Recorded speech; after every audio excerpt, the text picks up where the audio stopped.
Hello everybody and welcome to a brand new video on the TARDIS Zone. If you like what I have to say, please give the video a like, and if you haven't subscribed already, please do so. So I have an article here from Gizmo UK, and it's an interesting article, I have to say. I like this actor, so to hear that this guy, he already starred in Doctor Who Seeds of Doom with Colin Baker. But to know that this guy wanted to play the Doctor, it would have been actually very interesting to see if this guy could have played the Doctor. The guy that I'm actually talking about is Boycie. And if you don't know who Boycie is played by the actor John Challis, who was forever known as Boycie from Only Fools and Horses. Now, if you haven't watched Only Fools and Horses, for any American viewers out there, it's a great British sitcom. It's a comedy. I would definitely advise you to watch. It's very good. So we'll just read this article and see what he says. So actor John Challis, who was forever known as Boycie from Only Fools and Horses, is still very happy to sleep into character from regional Christmas light activations, birthday parties, public appearances and pantomimes. Has revealed that he tried to convince BBC bosses to let him switch programmes and install him as the big man in the sci-fi property Doctor Who. He did this by sending the Who producers letters, as it was the 1980s and that's how people did things. John explained that he thought it was like a laugh being able to play such bonkers characters, so he must have imagined himself being a bit of a Tom Baker style madcap Doctor in his spare time. John said, "I've always fancied playing the Doctor because I've always wanted to play larger than life characters, and I've always seen the Doctor as an older person. I have written 2 or 3 letters over the years which I've known that are going to change the Doctor, saying, 'What about this old face? I'll have a go. I'll do this. I'll do that. What do you think?' No one got back to him, probably because they thought he was joking. He might have made a good master, though, or a Davros." Now, is there any comments on this? Let's see. There's no comments on this article. Well, yeah. I'm a big fan of Boycie. I have to say, in Only Fools and Horses. I love his character in Only Fools and Horses. He also starred, as I said, with Tom Baker in The Seeds of Doom. I actually kind of Scarbo, I think was his character's name, if I remember correctly. It's been a long time since I've seen Seeds of Doom. But yeah, I mean, not a bad choice. It's a pity they didn't take him seriously, because he probably would have played a good Doctor. I will leave a photograph at the end of this video to show you what the guy is like. But do check out Only Fools and Horses, especially American viewers. If you haven't seen Only Fools and Horses, you really need to go and see it. It's classic British comedy. You will absolutely love it. Yeah, I mean, it would have been a good choice in my opinion, to have someone like him. So while we're here now, obviously that's that article. So I'll just check real quick there now. Exclusive, watch a clip from Doctor Who's Lost Story, The Macra Terror. Apparently people are giving about the animation, which I complained about in a previous video. BBC seem to... I don't know who does the animation, but whoever does the animation does not do a great job with the animation. I mean, the Power of the Daleks animation, as I said, was absolutely disgraceful. I didn't like that weird noise that was going through the whole episode. I mean, they need to be getting... I mean, BBC, I suppose Doctor Who hasn't made as much money as previous years. Also, Comic Relief. If I remember, I just read something on it. Comic Relief. Here we go. So this is interesting, because this just goes to show you what's going on. Now, BBC at the moment are in a lot of trouble. There's a lot of investigations going on. There's other people dealing with that. I won't go into details. But the BBC have been accused of, especially with their news media, have been accused of being biased. and they're being held to account for it. There's a lot of people that have given up their TV licenses in the UK, refused to pay the TV license for BBC. So BBC is losing revenue. Now, it's not really got to do with Doctor Who, but it's the overall picture of the cover-ups, and they're biased, and also their TV programming, which suggests that they've only got a one-track mind when it comes to things. So Comic Relief 2019 MP Lammy speaks out after donations drop. Now, I seen this last night, and I was going to do a whole video on it, but it seems that I finished the other video. I'll just add it in this. So, PM David Lammy has tweeted a response to call him to apologise after an 8 million drop in donations to Comic Relief. The Labour MP previously criticised the charity appeal for sending documentary maker Stacey Doolin to Africa, saying the world does not need any more white saviours. Donations on the night fell from 63 million compared to the 71.8 million in 2017. Conservative MP Chris Philip blamed Mr Lammy for the drop, but the Tottenham MP jokingly brushed aside criticism. Now look, this has nothing got to do with what this guy had actually said.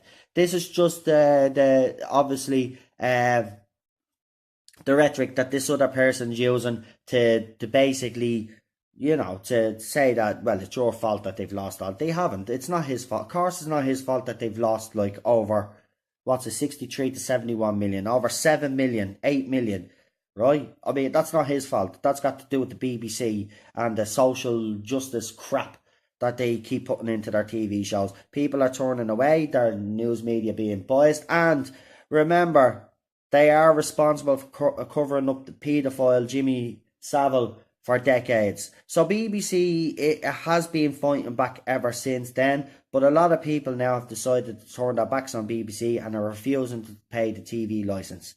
Now, let's see. So this is the tweet from Chris Philip MP, who's accusing Mr Lammy of the donation drop. So he says, pathetic manufactured indignation from a David Lammy has caused 8 million less money to be raised for charity. The cost of his absurd egotistical posturing is real. This is money that could have been used to save lives. He should apologise to stop a repeat next year. Right now, this is his response, I think, David Lammy. To be fair, since I've become MP for Tottenham, sea levels have risen, Trump has become president, and England still hasn't won the World Cup since '66. Coincidence? I love that reply. But I can actually get where he's coming from. See, it's a stupid allegation to make towards David Lammy. It's not his fault because he made a tweet. Yes, the tweet might have been unadvised because of the way it was written. But I do agree with him. I hate when I watch Comic Relief or Children in Need and they send over all these white celebrities in their t-shirts and, yeah, please donate. Please donate for the... Been donating. Come here for a minute, right? And another thing, I'm going to say it out straight, right? How much has Live Aid and Band Aid made for Africa? It's made billions now at this stage, I say. Right? Where has all that money gone? The country is still poor. There's still people starving in that country. I'll tell you where it's gone. It's gone into corrupt politicians' pockets. And we need to stop.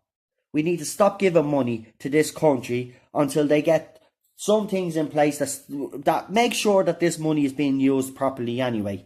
And 63 million is still a lot of money. Let's hope that most of it, I'm not from the UK myself, but let's hope most of it is actually spent in the UK, because there's a lot of problems in the UK at the moment, as you know, the same as my country here in Ireland. So I'd rather the money be spent in the UK rather than send the money over to Africa, because being honest with you, they've gotten billions, and the country is still corrupt and the country is still poor.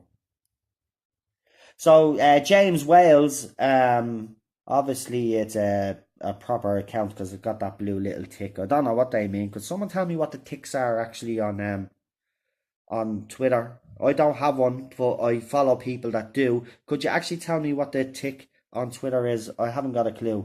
So, Jimmy Wales wrote, I noticed at David Lammy wisely keeping quiet while the UK celebrates comic relief at Red Nose Day, raising millions for good causes and raising awareness of our fortunate place in the world and what we can do to help. Wisely keeping quiet. But others on social media responded to Mr. Lemmy's tweet, clearly thought that linking the PM's comments to failed donations was oversimplifying the issue. Right, let's see what Lisa Morris has to say. My tea's gone cold. Thanks a lot, David. My boiled egg wasn't dippy this morning, you absolute monster.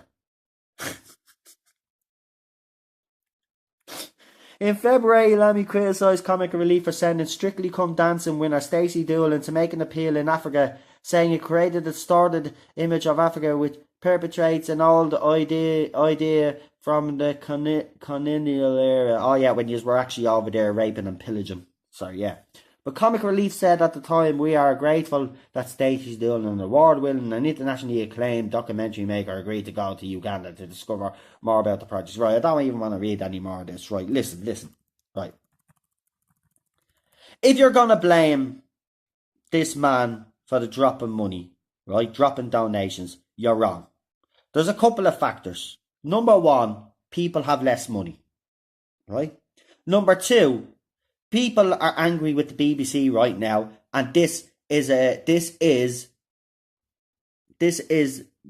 basically the response. This is why, right? So there's a problem with the BBC, and people have decided not to donate as much as they have in the past. That's all that's happened. People don't have money. People are angry with the BBC, and that's why their donations are down. It's not got to do with what an MP said in a tweet, right? Me, myself, I do say things and people blame me on stuff, and it's absolutely ridiculous. Do you know what I mean? This is the world we're living in right now. Now, I've got another couple of videos coming up today. I'm in the process of doing them, so I'll have them out. But there's some interesting videos coming up. But I'm sick and tired of people blaming other people when things don't go right. Comic Relief failed because BBC is biased, and people have seen the way they've been reporting on Brexit. They've seen the TV shows that they've produced, and also people are still pissed off with the BBC over the whole Jimmy Savile thing, because more things are coming out now that the Honours Committee knew. When he was getting a knighthood, they were informed, BBC were informed, and nothing was done. Right? This was and people were talking about Jimmy Savile since the 80s, as far as I remember anyway. The 80s, there was rumours going around. It could have even gone as far, even further back. Right? It's getting ridiculous. This is why BBC is going to suffer now, right? And they're going to suffer even more. And it doesn't matter what they do. They need to change the whole institution. The BBC need to change. They need to change inside out. Right? There's a lot of dodgy stuff going on. As you didn't know yourself, I did a couple of podcasts with Aslan's Army, John White. Now, I haven't done any podcasts with him lately because John and his Aslan's Army crew are actually busy exposing all this stuff that the BBC are getting up to. They're censoring the people. They're lying about people, covering up stuff. So go to Aslan's Army on YouTube, and Aslan's Army, as far as I know, is also on Facebook. Check out our group. They do some great videos too. If you're more into this, the whole thing, BBC and all the dodgy stuff that they do, he's a good person to go to and listen to. He does get people on to talk to, and he does be invited on other people's podcasts, and they do talk about all this stuff. So yeah, go on to Aslan's Army and check them out. They're well worth listening if you're into knowing any more about this whole thing. But I mean, like, to blame David Lammy PM, and just to let you know that this guy is actually black, which is more ironic, like. And he does have a point. You don't send... I'm sick of it. You just see it all the time. Chris Martin was over there one year. You have Olivia Colman went over. Like, come on. Like, do you know what I mean? These people wouldn't know what it's like to fucking go without even a pint of milk, like. You know, I mean, it's ridiculous. I don't, and Bob Geldof as well. There's another gobshite. We hate him in Ireland. He's Irish, but he likes to class himself as English. He's a little traitor bastard anyway. But like that guy is the most corrupt guy going. I mean, he's the one that started all this Band-Aid shit. Where's the money gone? I bet you some of it's gone into his pocket and Bono's and all the other artists, right? And that's the truth of the matter. And everybody knows, right? Everybody knows. Where's all this money going? Africa's been getting money for fucking... Ireland donates money every year. And I know the UK does, and I know the EU does. I know America does. They're all sending donations to these countries. I mean, we have troker boxes in Ireland, right? There are little boxes there that they give the school kids to put their loose change in, and then they give it to the kids in Africa. They even have all these food fucking runs and all, food packages. We do food packages up and all in schools and all. And all this food's supposed to be gone over to these people, but yet they're all still starving. They don't have clean water and they don't have roofs over their heads because of corrupt politicians, celebrities dipping into the fund. And I don't care what anybody says, right? But Bob Geldof hasn't had a fucking career since fucking the 80s, early 90s or whatever. And he's a fucking multi-millionaire. Where's he getting the money from? Right? We hate him over here anyway. Then he was given the keys of Dublin City, then pulled the stunt off, right? And said that he didn't want it. And we took the keys off him. That's how we do things in Ireland. Well, fuck you, Bob. Go back to fucking England. You want to be English? Stay over there. Fucking prat after everybody left the EU. The UK left the EU. Him and his cronies on a boat. Like, he's not even Irish. Keep out of it. It's nothing to do with you, you fucking bollocks. Sorry, but I hate Bob Geldof. And Bono's another twat as well. Don't be listening to him. But seriously, man, I'm sick of all this. I'm sick of it all. No laughing matter. Comic relief down 8 million after white saviour row. Whoa, how to say sensational. Did you know what I mean? Just get away. He made a comment. He was right. They always send white celebrities over. End of. Right, that's the end of this video. I will have another couple of videos later on. Hopefully one might be Doctor Who related again. Maybe not. But remember, there is a section in the TARDIS Zone. It's called the TARDIS Zone Talks that deals with different issues, not just Doctor Who. I'll be talking about social issues. I'll be talking about women's rights, men's rights. I'll be talking about anything. Any subject is fair game. So if you have any suggestions and you want me to talk about anything, put it in the comments after this underneath the video on YouTube and let me know. So I'll talk to you all very soon. Have a good day and stay safe.